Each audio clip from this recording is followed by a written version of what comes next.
So fast forward to my surgery, my partial hysterectomy.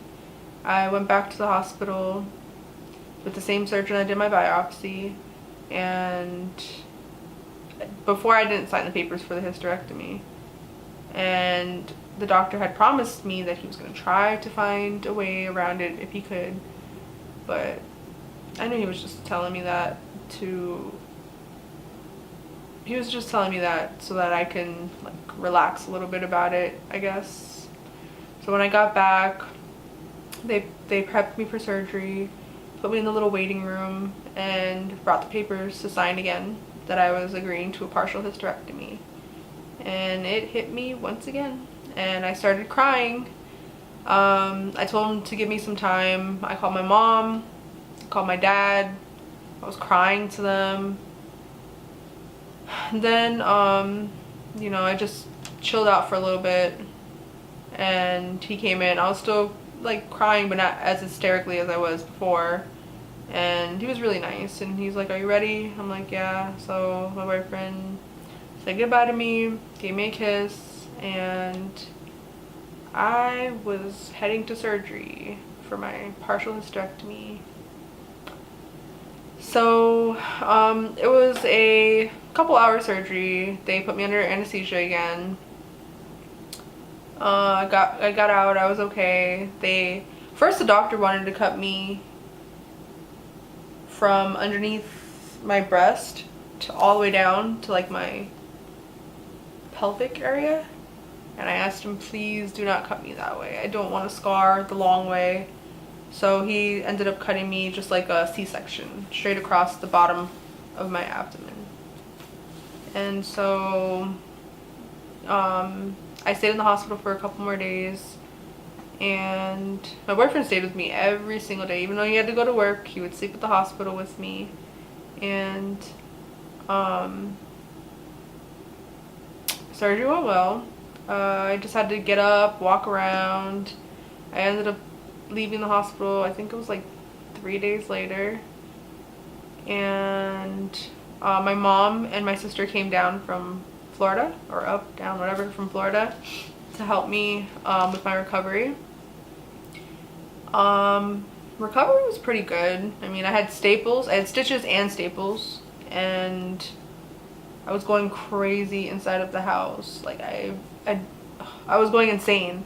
So when my mom and my sister came, they stayed for 2 weeks, and I think it was like a week after, we decided to go see snow, which was very nice. And my sister saw snow for the first time, and even though I had stitches in still, I walked through the snow. Of course, they were like being extra paranoid that I was gonna fall or something, which I understand. And it was really nice. It was just really nice to take my mind off of things for a little bit. Then after that, we headed to California, and my mom and my sister got to see California. Then we came back home, and my mom and my sister left. I ended up getting my stitches out, and I went right back to work, like not shortly after I got my stitches out. Then I had to make an appointment with the oncologist to find out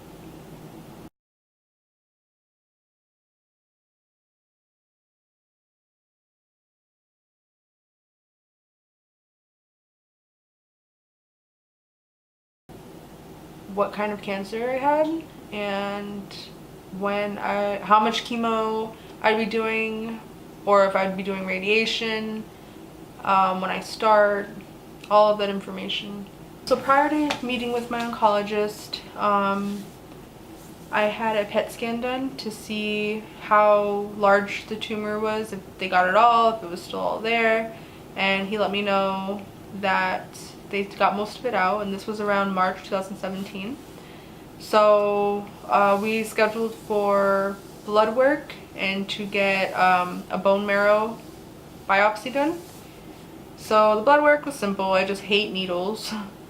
And the bone marrow biopsy, I was so scared because I did so much research, and a lot of people had like really bad things to say about it, which I didn't expect anything good from taking a piece of my bone marrow. But people were saying that they were in pain, so much pain. Some people had to go under anesthesia for it. And so I just expected the worst. I was so scared. So finally I went in, I made my appointment, I went in and got it done. They took me into the room, they numbed my lower back, and they got this metal piece and they like, I don't know if it was a needle or what it was, but it had like a little tiny opening, I guess, to take a piece of my bone. They hammered it and I didn't feel anything. It was all numb. I just felt pressure. But the fact that they were hammering something into my back was just like, ugh.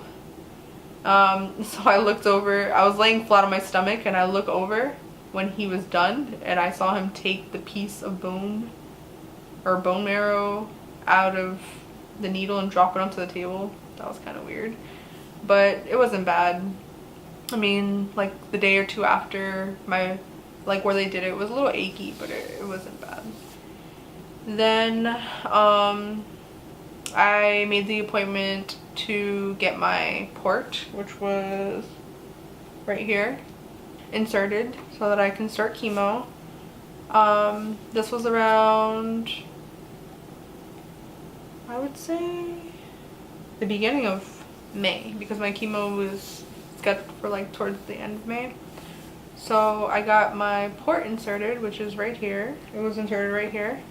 And I actually have my port. They gave it to me as a souvenir after they took it out. It's kind of gross, but whatever. A little show and tell. So this is my port, and what they did was they put this right underneath the thin layer of skin right here. And the surgery, it was quick. It was like 20 minutes. They just sliced me right here and right here, and they put this in here and put a tube going from here to my neck right here, and they inserted it into a vein, so that way when I get chemo I don't have to inject into my arm, because they said that it could mess up your arm, it burns, it could mess up your veins, so it's just better to do it through here. And so every time I had chemo I'd have to get like this hook type needle poked into here, but that's a whole nother story. Anyway, so they inserted my port. I just had to wait for it to heal, and I went back to my oncologist for another meeting, and he said that I was actually diagnosed with diffuse large B-cell lymphoma. It was at a stage 2, and they got most of it out, so I would have to do 6 rounds of chemo. Make sure you hit the notification bell so that way when I post the next video you're able to get notified and continue to watch my video. Thanks for watching.